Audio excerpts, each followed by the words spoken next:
What's up, y'all? In this video, I want to give you 6 ways that you think you're eating healthy, but you're really not. Buckle your seatbelts because some of this stuff might surprise you. All right, number 1 is eating pasta. When I was a kid, I was under the impression that eating pasta meant I was eating healthy, a bowl full of pasta. Now, we didn't eat a whole lot of pasta. We ate spaghetti, and that was really the main pasta that we ate. And maybe lasagna sometimes too. But I had this idea that a bowl full of pasta meant I was really getting my nutrients in. Now consider this. If you remember back in the 90s, we had the food pyramid. At the very bottom of the pyramid was the food group you're supposed to eat the most from. 6 to 11 servings of pastas, grains, breads a day is what they were recommending us. Now, I will say that whole grain versions of pasta, like whole wheat or whatever, are better than your white pastas and whatnot.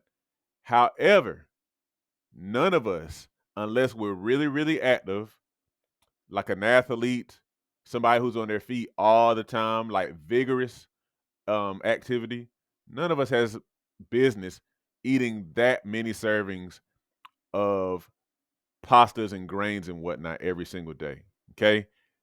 Again, the whole grain versions are a little better because whenever they're made with more of the wheat seed, okay, including the nutritious part. So they're incrementally better and they might have a little bit more fiber as well. However, eating lots of pasta is not a healthy thing. For most of us, because we're not nearly active enough, then that's going to result in accumulating a lot of body fat. And then there are a subset of people who may not be able to tolerate the gluten containing pastas as well. Pastas that are used that are made with like wheat and stuff like that. Okay. So eating pasta does not mean you're eating healthy. Number 2, eating sandwiches. Now, understand what I'm saying. A lot of times, especially when we eat sub sandwiches, and it could be in part because of the Subway stuff back in the day, Jared and all that kind of stuff. We think we're doing good. We go there, we get a long roll, and you add deli meat and vegetables and whatnot. Now I'm not mad at the vegetables. The vegetables, that's good. Lettuce, tomato, onion, cucumber, bell pepper, hot peppers, whatever. That stuff is cool.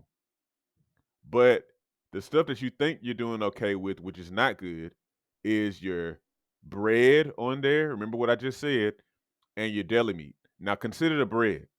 The bread itself, if you get whole wheat, whole grain, it's a little better.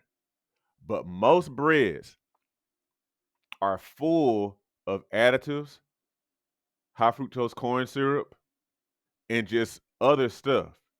Okay. And so you think you're doing good, but you're really not doing good. That bread is spiking your insulin levels. It's causing you to accumulate more body fat.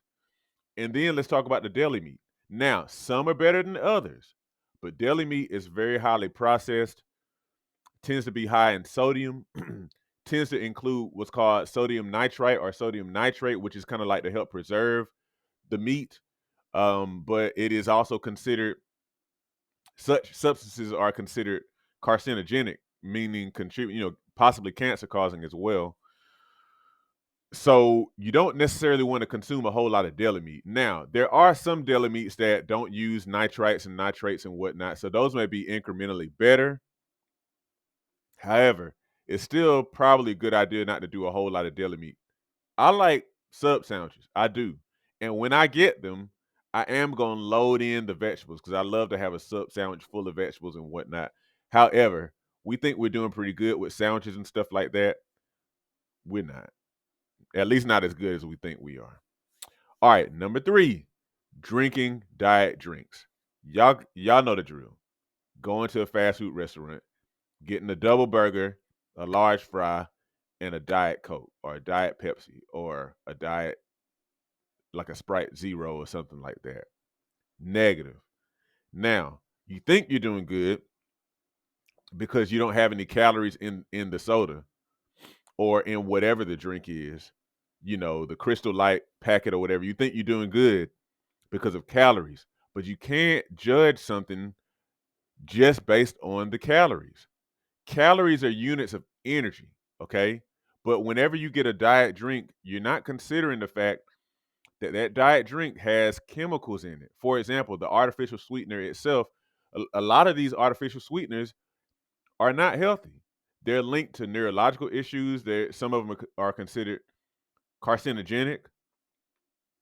And that's why I'm always saying, like, if you come across a food, a drink that is proposing essentially to give you what you want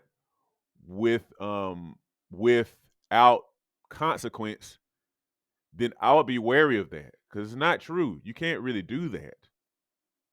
The substances inside of these drinks, in and of themselves, make them not really healthy.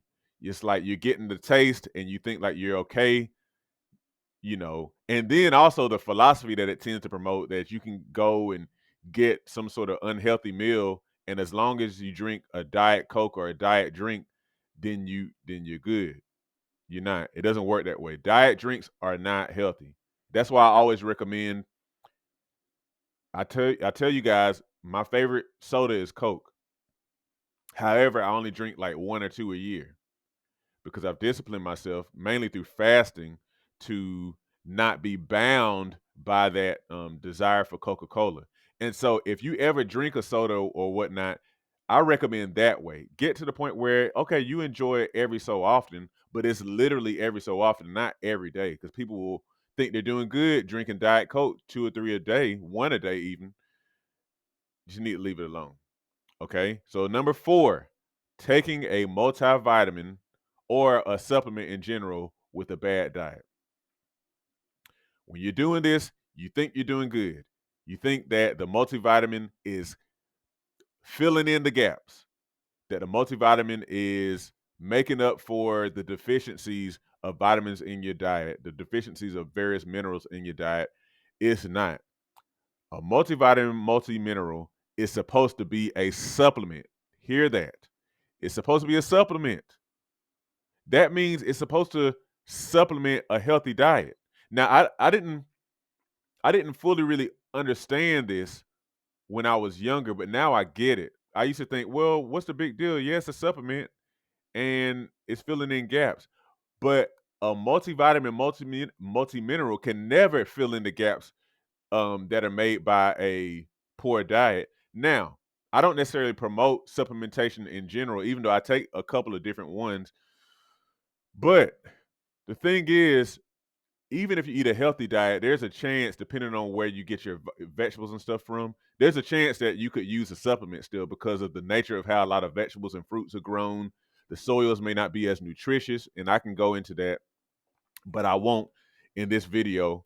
However, whenever your diet is junk food, when you're not eating a lot of vegetables, you're not eating a decent amount of fruits, healthy sources of food, you are nutrient deficient. A multivitamin is going to help you to get some, especially if it's not just your run of the mill synthetic vitamins. It's going to help you to get some of that, but there's still huge gaps there that can't be filled with a supplement, even if it says it has 250% of the daily value. Okay, so it's supposed to supplement a healthy lifestyle. And the other thing with supplements is that, in particular with multivitamins, you have to understand the vitamin content on the label. Those are of substances that people have known of for a long time that they add to multivitamins. But there are other nutrients called phytonutrients, which are really other vitamins and stuff that they just don't really have an official name. And they're kind of lumped under this term phytonutrient, plant nutrients. They're not in these multivitamin, multiminerals.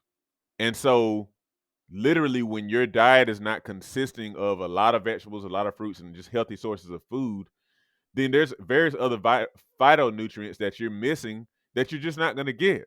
Okay. So don't try to use a multivitamin, multi-mineral for insurance. Don't try to use it for insurance because it's not going to work that way. That's just not the way it all works. Okay. All right. So that is number 4. Number 5, eating cereal. Okay. So I had to say this. Now, you probably already know. Of course, you can't say like honeycombs or golden grams or Fruit Loops or any of this stuff is healthy. All that colorful, um, kid cereal. Unfortunately, it's called kid cereal, but we won't get into all that. But I'm talking about even when you're getting some of the stuff like the Raisin Brands and Crackling Oats and um a lot of these other cereals, like Cheerios and stuff like that. Cereals that are considered heart healthy and all this kind of stuff. Y'all, at the end of the day, you have to step back and look at cereal for what it is. I like cereal. I don't eat cereal except for like probably every few years, just for the sake of like nostalgia. But cereal is not a health food, man. It's not. It's very, very processed. It takes a lot of processing to get it to that dry stuff that you have in the box or whatever. Like I said, I like cereal, but I'm just not going to be eating cereal as like some sort of healthy food because it's just not that. It tends to have a lot of sugar. Um, like I say, it's otherwise highly processed, has a lot of other additives generally. Sometimes you can get better versions if you get like the organic versions. But then also, especially when you're doing non-organic, a lot of them have genetically modified ingredients in them as well, which, we don't really fully know what the consequences of GMOs are. So cereal's not healthy, y'all. I know it depending on which one you want, which one you like, they taste good, but it ain't healthy. All right. And then last but not least, number 6, eating what I've referred to as healthier junk. Now, what I mean by that, let me explain by giving an example in my personal life. So when I was still a teenager, sometimes my brother and I would go with my mom to a local health food store. Maybe to get like my mom maybe was getting like supplements and stuff like that. And kudos to my mom because my mom really is she was a lot of what she did was very much contributing to helping me to expand my health knowledge as a teenager. But that said, we would go there and they had these cookies. It was like one in a pack, big cookies. And they had like cinnamon raisin and then dark chocolate and good cookies, organic, well sourced ingredients and all that kind of stuff. And so a lot of times when we would go there, when we were leaving, we would get one of those each as like a treat. You felt like you were doing good. But the thing is, we weren't. And why do I say that? Now, I will say this. You get one of those cookies, and then you get like a cookie like one of these other ones that you can buy from the store. The organic one is going to be better. But at the same time, y'all, a cookie is a cookie. A cookie is a treat. I don't have any issue with enjoying cookies from time to time. But the point is, a lot this is the mind stuff that happens when you eat an organic cookie. When you eat that, you think I'm doing something good for my body. And perhaps in some incremental ways you are because of where some of these ingredients are sourced. However, still, cookie has a lot of sugar and in the cookie itself and then the chocolate chips that are added and all this kind of stuff. So it's one of those things that you just don't need to eat a whole lot. It's a rich food that you don't need to eat a whole lot of. But when you can get organic versions of stuff, then a lot of times you think you're doing good and you're not doing good. Okay? Organic sweet tea, I don't know. It's still sweet tea. It's still got a ton of sugar in it. And a lot of sugar isolated like that is just not good for you. What else?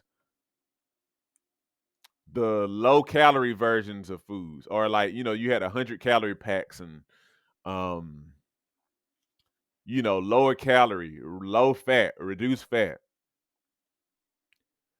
Another one, gluten free. Y'all, that doesn't mean that it's healthy. It it doesn't even necessarily mean that it's healthier than its original counterpart. And let me put a punctuation, a comma, and kind of talk about the gluten free part. I've talked about this a few times before, but I'm gonna say it here again. the thing to understand about gluten-free, that means nothing to you as an individual unless gluten is one of those things that you can't tolerate, that you have an issue tolerating. Maybe you have celiac disease or Hashimoto's or something like that. Gluten free means nothing to you if you can tolerate gluten. Okay, so you're not doing good if you're just not doing good if that whole gluten thing has no effect on you. But again, low fat, and we can go into low fat because low fat is one of those things we were always programmed into thinking that meant something was healthier. And it doesn't mean that either. It doesn't mean that. It doesn't mean that because our brain, for example, is almost totally fat. And so we actually need healthy fats for our brain. And so whenever you get low fat and whatnot, you think you're doing good, and you actually could be detrimentally affecting your health. You could be like hurting your health by going low fat. So anyway, eating healthier junk, eating healthier cheeses, eating healthier chips, eating healthier cookies.